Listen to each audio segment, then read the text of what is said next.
അപ്പോൾ ഇന്ന് നമ്മൾ അക്കൗണ്ടൻസിയിൽ ഫസ്റ്റ് ചാപ്റ്റർ ആയിട്ടുള്ള ഇൻട്രൊഡക്ഷൻ ടു അക്കൗണ്ടിങ്ങിൻ്റെ ഫോക്കസ്ഡ് ഏരിയ ബേസ്ഡ് ആയിട്ടുള്ള റിവിഷനാണ് ചെയ്യാൻ പോകുന്നത്. അപ്പോൾ അതിൽ കുറച്ച് പ്രധാനപ്പെട്ട കാര്യങ്ങളാണ് ഇന്ന് ഡിസ്കസ് ചെയ്യുക. അതിൽ ഫസ്റ്റ് വരുന്നത് അക്കൗണ്ടിങ് എന്ന് പറഞ്ഞ കോൺസെപ്റ്റിനെ കുറിച്ച്, അതിൻ്റെ മീനിങ്ങും ഡെഫിനിഷനും നമുക്ക് പഠിക്കാനുണ്ട്. Meaning or definition.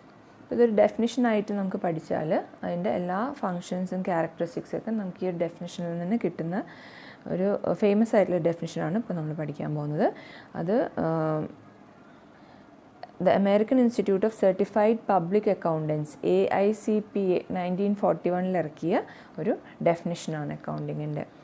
അപ്പം അക്കൗണ്ടിങ് എന്ന് പറഞ്ഞു കഴിഞ്ഞാൽ നമുക്ക് സിമ്പിളായിട്ട് പറയുകയാണെങ്കിൽ ബിസിനസ്സിൻ്റെ ലാംഗ്വേജാണെന്ന് പറയാം. ബിസിനസ്സിൻ്റെ ഏതൊരു കാര്യവും ആശയവിനിമയം ചെയ്യണമെങ്കിൽ അല്ലെങ്കിൽ അതിൻ്റെ ഇൻഫർമേഷൻ അതിൻ്റെ ഇൻട്രസ്റ്റഡ് പാർട്ടീസിന് കമ്മ്യൂണിക്കേറ്റ് ചെയ്യണമെങ്കിൽ ഉപയോഗിക്കുന്ന ഒരു ഫങ്ഷനാണ് അക്കൗണ്ടിങ്, അല്ലേ? ഇനി AICPA എന്താണ് അക്കൗണ്ടിങ്ങിനെ കുറിച്ച് പറയുന്നത് നോക്കാം. Accounting is the art of recording, classifying and summarising in a significant manor and in terms of money, transactions and events which are in part at least of a financial character and interpreting the results thereof. ഇതിൽ പറയുന്നത് എന്താ വെച്ചാൽ ബിസിനസ്സിൻ്റെ ഓരോ financial transactions നമ്മൾ ബിസിനസ്സുമായിട്ട് എന്തെങ്കിലും ഇടപാടുകൾ നടക്കുമ്പോൾ അതിൽ നമ്മൾ ബിസിനസ് ഇവൻ്റ് അല്ലെങ്കിൽ ട്രാൻസാക്ഷൻസ് എന്നാണ് അതിനെ പറയുക. ആ ട്രാൻസാക്ഷൻസിനെ കലാപരമായിട്ട് റെക്കോർഡ് ചെയ്ത് ക്ലാസിഫൈ ചെയ്ത് സമ്മറൈസ് ചെയ്ത് ഉള്ള ഒരു ഫങ്ഷനാണ്. സമ്മറൈസ് ചെയ്ത് അതിൽ നിന്നും എന്തെങ്കിലും കാര്യങ്ങൾ അനലൈസ് ചെയ്ത് ഇൻ്റർപ്രിറ്റ് ചെയ്ത് ഫൈനലി നമ്മൾ റിസൾട്ടിലേക്ക് എത്തണം, അല്ലേ? അപ്പോൾ അത് കലാപരമായിട്ട് ചെയ്യുന്ന ഒരു ഫങ്ഷനെയാണ് നമ്മൾ അക്കൗണ്ടിങ് എന്ന് പറയുന്നത്.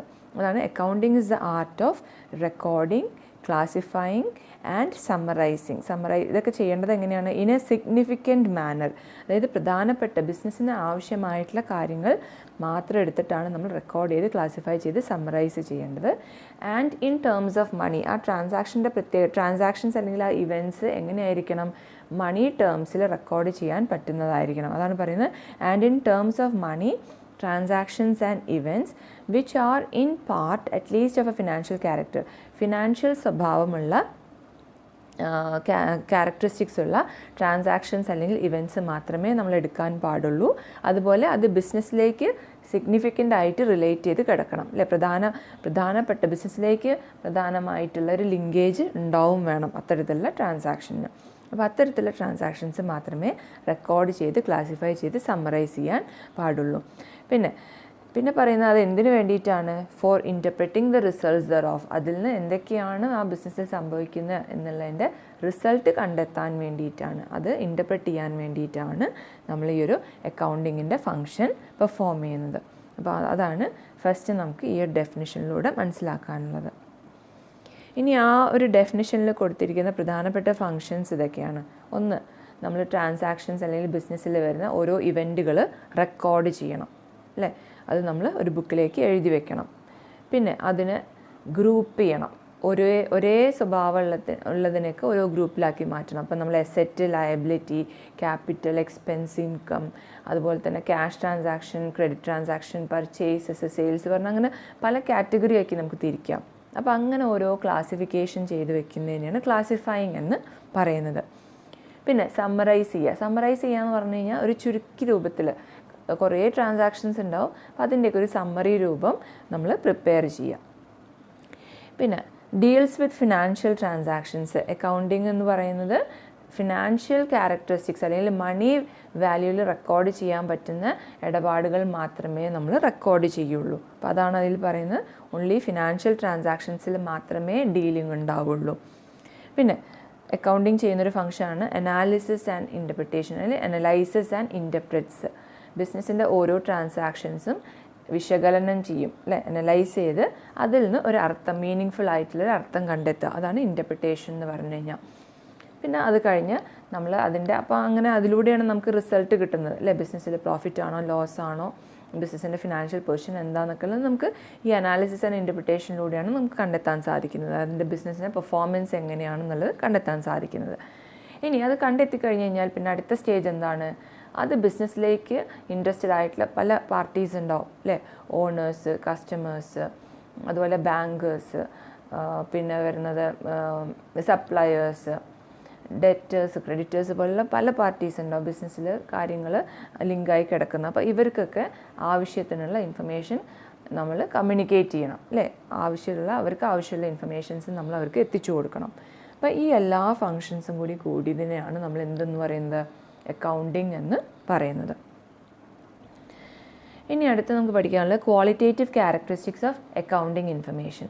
എന്തൊക്കെയാണ് ഒരു നല്ല അക്കൗണ്ടിങ് ഇൻഫർമേഷന് വേണ്ട ആ ക്വാളിറ്റേറ്റീവ് ആയിട്ടുള്ള ക്യാരക്ടറിസ്റ്റിക്സ് എന്തൊക്കെയാണെന്നുള്ളത് നോക്കാം. ഫസ്റ്റ്, അക്കൗണ്ടിങ് ഇൻഫർമേഷൻ റിലയബിൾ ആയിരിക്കണം, വിശ്വസനീയമായിരിക്കണം, അല്ലെങ്കിൽ അതിൽ വിശ്വസ്തത വേണം. നമ്മൾ ചെയ്യുന്ന കാര്യത്തിൽ നമുക്ക് ഡിപ്പെൻഡ് ചെയ്യാൻ പറ്റണം. അതാണ് പറയുന്നത്. A reliable information should be free from error free ആയിരിക്കണം, ഫ്രീ ഫ്രം ബയസ്, അതായത് ഒരു പക്ഷപാതം ഉണ്ടാവരുത്.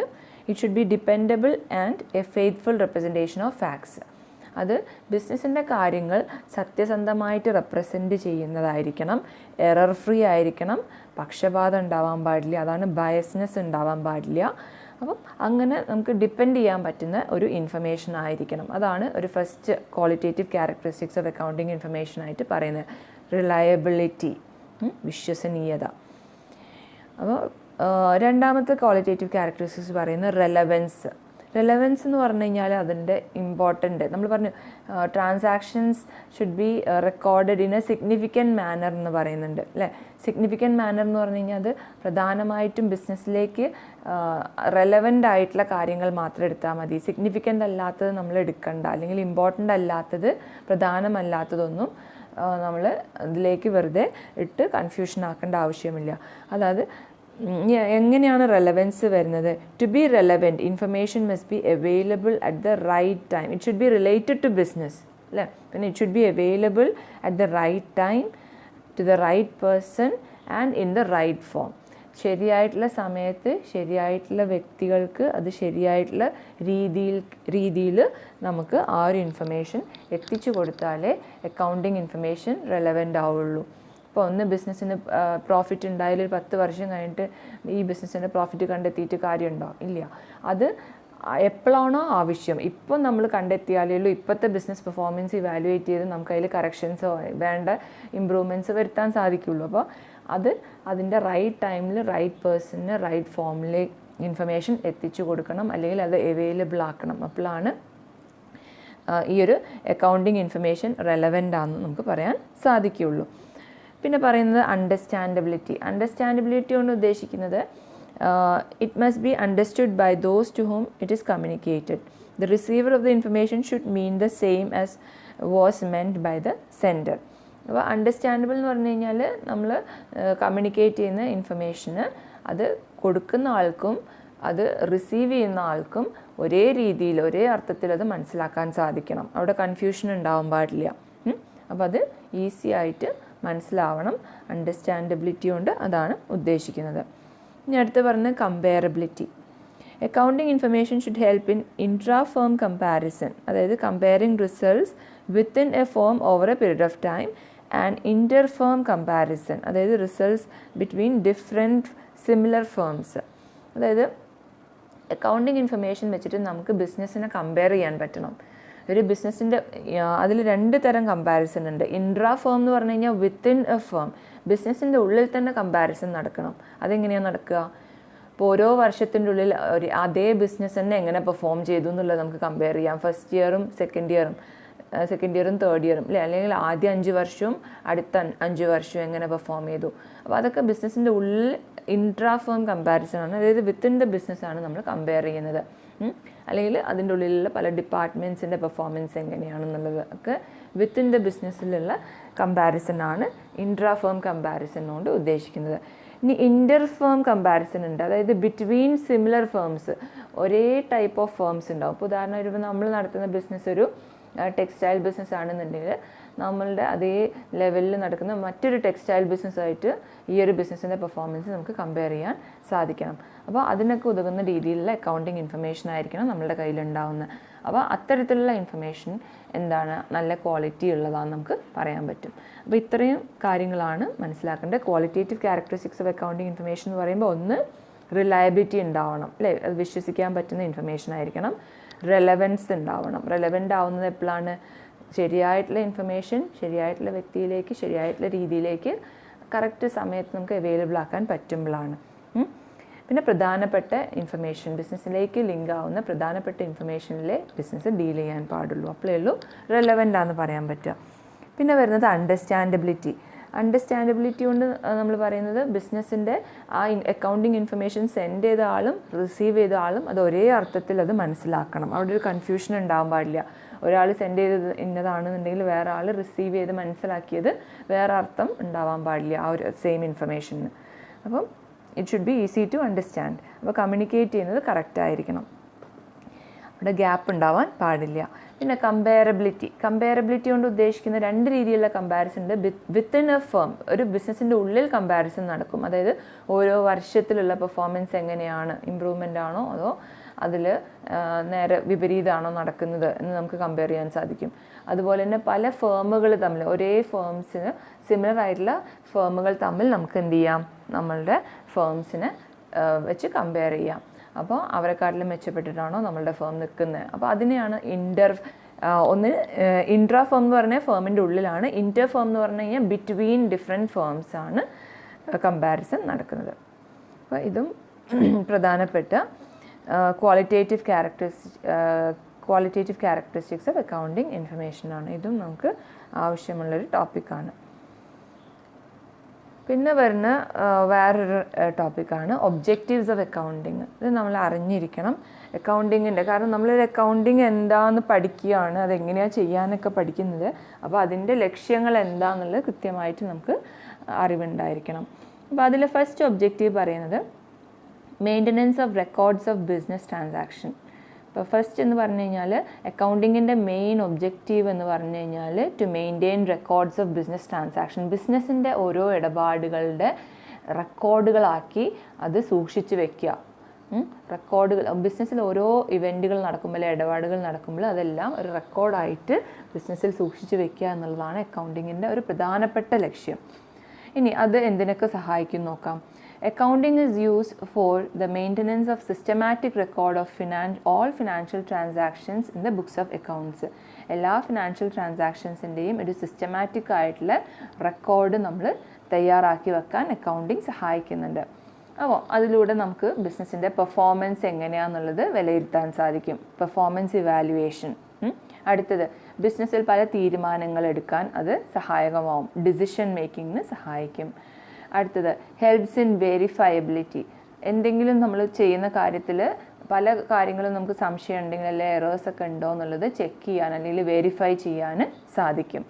പിന്നെ it act as A legal evidence. എന്തെങ്കിലും കേസോ കാര്യങ്ങളൊക്കെ ഉണ്ടെന്നുണ്ടെങ്കിൽ, എന്തെങ്കിലും ഇഷ്യൂസൊക്കെ ഉണ്ടെന്നുണ്ടെങ്കിൽ, പ്രശ്നങ്ങൾ ഉണ്ടെന്നുണ്ടെങ്കിൽ നമുക്കത് ഒരു ലീഗൽ എവിഡൻസ് ആയിട്ട് നമ്മളുടെ കയ്യിൽ ഈ ഓരോ ട്രാൻസാക്ഷൻ ഇന്ന ഡേറ്റിന് നടന്നു എന്നുള്ളതിൻ്റെ തെളിവ് നമ്മളുടെ സഹിതം നമുക്ക് പ്രസൻറ്റ് ചെയ്യാൻ നമ്മുടെ കയ്യിൽ റെക്കോർഡ്സ് ഉണ്ടാവും അല്ലേ.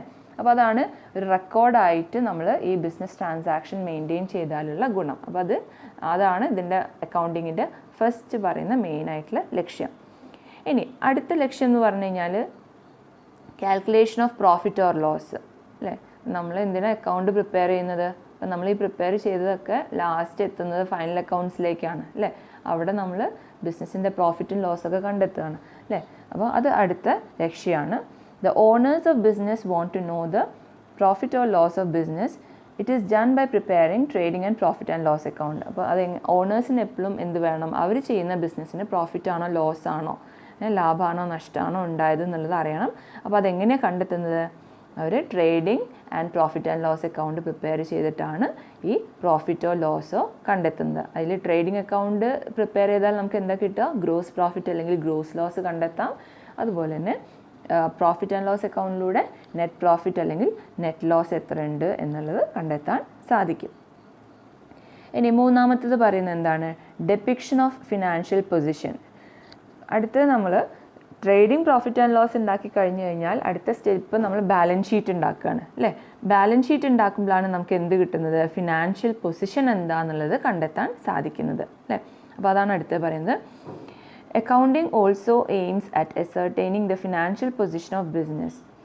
അപ്പോൾ സ്ട്രോങ് ആണോ, ബിസിനസ്സിൻ്റെ ഫിനാൻഷ്യൽ പൊസിഷൻ വീക്ക് ആണോ, മോഡറേറ്റ് ആണോ എന്നൊക്കെ നമുക്ക് കണ്ടെത്താൻ സാധിക്കും. അപ്പോൾ അതിന് നമ്മൾ അസറ്റ്സും ലയബിലിറ്റീസും ക്യാപിറ്റലും വെച്ചിട്ടാണ് നമ്മൾ ഒരു സ്റ്റേറ്റ്മെൻറ്റ് പ്രിപ്പയർ ചെയ്യുന്നു. അതിനെയാണ് നമ്മൾ ബാലൻസ് ഷീറ്റ് എന്ന് പറയുന്നത്. ആ പ്രിപ്പറേഷനിലൂടെ, ആ ബാലൻസ് ഷീറ്റിൻ്റെ പ്രിപ്പറേഷനിലൂടെ നമുക്ക് ബിസിനസ്സിൻ്റെ ഫിനാൻഷ്യൽ പൊസിഷൻ എന്താണെന്നുള്ളത് കണ്ടെത്താൻ സഹായകമാവുന്നു. ഇനി ലാസ്റ്റ് ഒബ്ജക്റ്റീവ് എന്ന് പറഞ്ഞത്, ഇതൊക്കെ കണ്ടെത്തി ലാസ്റ്റ് നമ്മൾ അത് എന്തിലേക്ക് എത്തണം, അത് ആവശ്യക്കാർക്ക് എത്തിച്ചു കൊടുക്കണ്ടേ അല്ലേ, അല്ലെങ്കിൽ ഇത് വെറുതെ കണ്ടിട്ട് കാര്യമില്ലല്ലോ. അപ്പോൾ അതാണ് communicating accounting information to its users. Accounting information is communicated in the form of reports, statements, graphs, charts to all interested users like owners, managers, employees, customers, suppliers, etc. അപ്പോൾ നമ്മൾ ഈ കണ്ടെത്തിയ ഓരോ പ്രോഫിറ്റും ലോസ്, നമ്മളിപ്പോൾ ഓരോ റെക്കോർഡ്സ് മെയിൻറ്റെയിൻ ചെയ്തു, അത് കഴിഞ്ഞ് നമ്മൾ പ്രോഫിറ്റും ലോസും കണ്ടെത്തി, അത് കഴിഞ്ഞ് ഫിനാൻഷ്യൽ പൊസിഷൻ കണ്ടെത്തിയതിന് ശേഷം നമുക്ക് ആ ബിസിനസ്സിനോട് കണക്റ്റഡ് ആയിട്ടുള്ള കുറേ ഇൻട്രസ്റ്റഡ് പാർട്ടീസ് ഉണ്ടാവും, ഇൻട്രസ്റ്റഡ് യൂസേഴ്സ് ഉണ്ടാവും. അവർക്കെല്ലാം നമ്മൾ എന്ത് ചെയ്യണം, ഈ ആവശ്യമായിട്ടുള്ള ഇൻഫർമേഷൻ ഫിനാൻഷ്യൽ സ്റ്റേറ്റ്മെൻറ്റ് വഴിയോ അല്ലെങ്കിൽ റിപ്പോർട്ട്സ് ആയിട്ടോ ഒക്കെ നമ്മൾ ഗ്രാഫുകൾ, ചാർട്ടുകളൊക്കെ ആയിട്ട് നമ്മൾ അത് റൈറ്റ് പേഴ്സണിലേക്ക് എത്തിച്ചു കൊടുക്കണം. ആരൊക്കെയാണ് ആ പേഴ്സൺസ്? ഒന്നെങ്കിൽ ഓണേഴ്സ് ആവാം, മാനേജേഴ്സ് ആവാം, employees, customers, suppliers, bankers, etcetera. അപ്പോൾ ഇങ്ങനെ ബിസിനസ്സിൻ്റെ ഇൻട്രസ്റ്റഡ് പാർട്ടീസിന് ഇത് ഇൻഫർമേഷൻ കമ്മ്യൂണിക്കേറ്റ് ചെയ്യുക എന്നുള്ളതാണ് അതിൻ്റെ ലാസ്റ്റ് ഒബ്ജക്റ്റീവ്. അപ്പോൾ ഇത് 4 പ്രധാനപ്പെട്ട ഒബ്ജക്റ്റീവാണ്. ഒന്ന്, റെക്കോർഡ് മെയിൻറ്റെയിൻ ചെയ്യുക എന്നുള്ളൊരു ലക്ഷ്യം, ബിസിനസ് ട്രാൻസാക്ഷൻസിൻ്റെ റെക്കോർഡ് മെയിൻറ്റെയിൻ ചെയ്യുക എന്നുള്ളൊരു ലക്ഷ്യം അക്കൗണ്ടിങ്ങിനുണ്ട്. പിന്നെ അടുത്തത് ബിസിനസ്സിൻ്റെ പ്രോഫിറ്റും ലോസും കണ്ടെത്തുക. പിന്നെ അടുത്തത് ഫിനാൻഷ്യൽ പൊസിഷൻ കണ്ടെത്തുക. പിന്നെ ലാസ്റ്റ് ബിസിനസ്സിൻ്റെ എല്ലാ ഇൻഫർമേഷനും ഇൻട്രസ്റ്റഡ് ആയിട്ടുള്ള യൂസേഴ്സിന് ആശയവിനിമയം ചെയ്യുക, അല്ലെങ്കിൽ അത് കമ്മ്യൂണിക്കേറ്റ് ചെയ്യുക. അപ്പോൾ ഇത്രയും ഒബ്ജക്റ്റീവ്സാണ് പ്രധാനമായിട്ടും ഒരു അക്കൗണ്ടിങ്ങിന് ഉള്ളത്. അടുത്ത് നമുക്ക് പഠിക്കാനുള്ളത് ബേസിക് അക്കൗണ്ടിങ് ടേംസ് ആണ്. നമ്മളൊരു അക്കൗണ്ടിങ്ങിൻ്റെ ഒരു സ്റ്റുഡൻ്റ് ആകുമ്പോൾ നമ്മൾ അറിഞ്ഞിരിക്കേണ്ടതായിട്ടുള്ള ബേസിക് ആയിട്ടുള്ള കുറച്ച് കോൺസെപ്റ്റ്സ് ഉണ്ട്, അല്ലെങ്കിൽ ടേംസ് ഉണ്ട്. ഈ ടേംസിൻ്റെ അർത്ഥം മനസ്സിലാക്കിയാലേ ഉള്ളൂ നമുക്ക് അക്കൗണ്ടിങ്ങിൻ്റെ ഫങ്ഷൻസ് ഒക്കെ ചെയ്യാൻ പറ്റുക. അപ്പം ഇതിൽ ഫസ്റ്റ് പറയുന്നത് എൻറ്റിറ്റി. എൻറ്റിറ്റി എന്ന് പറഞ്ഞു കഴിഞ്ഞാൽ anything that has a separate existence, example A person, business, school, student, etcetera. അപ്പോൾ വേറിട്ട് നിലനിൽപ്പുള്ള എന്തിനേയും നമ്മൾ എൻറ്റിറ്റി എന്നാണ് പറയുന്നത്. അപ്പോൾ അതിൻ്റെ ഉദാഹരണങ്ങളാണ് ഒരു വ്യക്തി, ഒരു ബിസിനസ് സ്ഥാപനമാവാം, ഒരു സ്കൂളാവാം, ഒരു സ്റ്റുഡൻ്റ് ആവാം. അപ്പോൾ ഇതൊക്കെ എൻറ്റിറ്റീസാണ്. അപ്പോൾ എന്തിന് എൻറ്റിറ്റി എന്ന് പറയുമ്പോൾ anything that have a separate existence, വേറിട്ട് നിലനിൽപ്പുള്ള എന്തിനേയും നമുക്ക് എൻറ്റിറ്റി എന്ന് പറയാം. ഇനി ബിസിനസ് എൻറ്റിറ്റി അല്ലെങ്കിൽ അക്കൗണ്ടിങ് എൻറ്റിറ്റി എന്ന് പറഞ്ഞാലോ, അവിടെ പറയുമ്പം a business that has separate existence from its owners, അതിനെയാണ് നമ്മൾ ബിസിനസ് എൻറ്റിറ്റി എന്ന് പറയുന്നത്. അപ്പോൾ ബിസിനസ് എൻറ്റിറ്റി എന്ന് പറയുമ്പോൾ എന്താണ്? A business that has a separate existence from its owners. അപ്പോൾ നമ്മൾ എപ്പോഴും പറയാറുണ്ട് ബിസിനസ്സും ഓണറും ഒരിക്കലും സെയിം അല്ല അല്ലേ. ബിസിനസ് വേറിട്ടൊരു എൻറ്റിറ്റിയാണ്, ഓണർ എന്ന് പറഞ്ഞ് വേറൊരു എൻറ്റിറ്റിയാണ് അല്ലേ. അപ്പോൾ അതാണ് ബിസിനസ് എൻറ്റിറ്റി കോൺസെപ്റ്റിൽ പറയുന്നത്. രണ്ടും സെപ്പറേറ്റ് എൻറ്റിറ്റീസാണ്. ഇനി ഇപ്പോൾ അതിൽ വരുന്നതാണ്, ഇപ്പോൾ ബിസിനസ് എൻറ്റിറ്റിൻ്റെ ഉദാഹരണമാണ് ഓരോ ബിസിനസ് സ്ഥാപനങ്ങൾ. ഇപ്പോൾ ലുലു മാൾ, ഒരു മലബാർ ജ്വല്ലറി, അതുപോലെ ടാറ്റ ലിമിറ്റഡ്, എക്സെട്ര, അതൊക്കെ ബിസിനസ് എൻറ്റിറ്റിയാണ്. അപ്പോൾ അതിൽ വരുന്ന, അപ്പോൾ അതുപോലെ പല കോപ്പറേറ്റീവ് സൊസൈറ്റീസ് ഉണ്ട്, ലിമിറ്റഡ് കമ്പനീസ് ഉണ്ട്, പാർട്ട്ണർഷിപ്പ് ബിസിനസ്സുകളുണ്ട്. അതെല്ലാം ഓരോ വ്യത്യസ്ത എൻറ്റിറ്റീസാണ്. അപ്പോൾ ഇതാണ് എൻറ്റിറ്റി കൊണ്ട് ഉദ്ദേശിക്കുന്നത്. ഇനി അടുത്ത് നമുക്ക് പഠിക്കാനുള്ളതാണ് ബിസിനസ് ട്രാൻസാക്ഷൻ. നമ്മൾ ഏറ്റവും കൂടുതൽ ഉപയോഗിക്കുന്ന, അക്കൗണ്ടിങ് ഉപയോഗിക്കുന്ന ഒരു വാക്കാണ് ബിസിനസ് ട്രാൻസാക്ഷൻ, അല്ലെങ്കിൽ എക്കണോമിക് ഇവൻറ്റ്സ് എന്നൊക്കെ പറയും ബിസിനസ്സിലുള്ള. എന്താണ് ബിസിനസ് ട്രാൻസാക്ഷൻ നോക്കാം. Business transaction refers to any business dealings or events involving some value between 2 or more entities. അപ്പോൾ ഏതൊരു ബിസിനസ് ഡീലിംഗ് അല്ലെങ്കിൽ ഇവൻറ്റ് അത് അതിലൊരു വാല്യൂ ഉണ്ടാവും. നമ്മൾ രണ്ട് വ്യക്തികൾ തമ്മിലോ അല്ലെങ്കിൽ എൻറ്റിറ്റീസ് തമ്മിലോ ഒരു ഇടപാട് നടക്കുമ്പോൾ ഒരു വാല്യൂ എക്സ്ചേഞ്ച് അവിടെ നടക്കുന്നുണ്ട്. അപ്പോൾ അത്തരത്തിലുള്ള ഏതൊരു ബിസിനസ് ഡീലിംഗ് അല്ലെങ്കിൽ ഇവൻറ്റിനെയും നമ്മൾക്ക് എന്ത് പറയാം? ബിസിനസ് ട്രാൻസാക്ഷൻ എന്ന് പറയാം. അപ്പോൾ ഒന്നുകൂടി പറയാം, it refers to any business dealings ആണ്. ബിസിനസ്സിലുള്ള ഡീലിങ്സ് അല്ലെങ്കിൽ ഇവൻറ്റുകളെയാണ് നമ്മൾ എന്ത് പറയുന്നത്? ട്രാൻസാക്ഷൻസ് എന്ന് പറയുന്നത്. അപ്പോൾ അതിലെന്ത് ഇൻവോൾവ് ചെയ്യണം, അതിലെന്ത് ഉൾപ്പെടണം? Sum value between 2 or more entities, രണ്ടോ അതിൽ കൂടുതലോ എൻറ്റിറ്റീസ് തമ്മിൽ എന്തെങ്കിലും ഒരു വാല്യൂ എക്സ്ചേഞ്ച് ആ ഡീലിങ്സിലൂടെ ഉണ്ടായാൽ നമ്മൾ അതിനെ എന്ത് പറയാം, നമുക്കതിനെ ബിസിനസ് ട്രാൻസാക്ഷൻ എന്ന് വിളിക്കാം. ഉദാഹരണമായിട്ട് പർച്ചേസ് ഓഫ് ഗുഡ്സ്, നമ്മൾ കുറേ ട്രാൻസാക്ഷൻസ് ഒക്കെ എഴുതാറുണ്ട് അല്ലേ. അപ്പോൾ ഇതൊക്കെ ബിസിനസ് ട്രാൻസാക്ഷൻസ് ആണ്. Purchase of goods, sale of goods, receipt of money, payment of expenses, ഇതെല്ലാം എന്താണ് ബിസിനസ് ട്രാൻസാക്ഷൻ്റെ ഉദാഹരണമാണ്. ഇനി ഈ ബിസിനസ് ട്രാൻസാക്ഷനെ നമുക്ക് 3 ആയിട്ട് തിരിക്കാം. 3 ടൈപ്പ് ഓഫ് ട്രാൻസാക്ഷൻസ് ഉണ്ട്. അതിൽ first one is barter transactions. Barter ട്രാൻസാക്ഷനിൽ എന്താ സംഭവിക്കുന്നത് വെച്ചാൽ, ഒരു സാധനത്തിന് പകരം മറ്റൊരു സാധനം എക്സ്ചേഞ്ച് ചെയ്യുക. അവിടെ നമ്മൾ ക്യാഷ് ഡീലിങ്സ് ഉണ്ടാവില്ല. ഒരു സാധനത്തിന് ക്യാഷ് കൊടുക്കുന്നതിന് പകരം ഒരു സാധനം വാങ്ങുമ്പോൾ പകരം അതിന് തുല്യ വാല്യൂ ഉള്ള വേറൊരു സാധനം കൊടുക്കുക. അതിനാണ് ബാർട്ടർ സിസ്റ്റം, പണ്ട് ഉണ്ടായിരുന്ന ഒരു സിസ്റ്റമാണ് അല്ലേ ബാർട്ടർ ട്രാൻസാക്ഷൻ. ഇപ്പോൾ ഇപ്പോഴും ഉണ്ട്.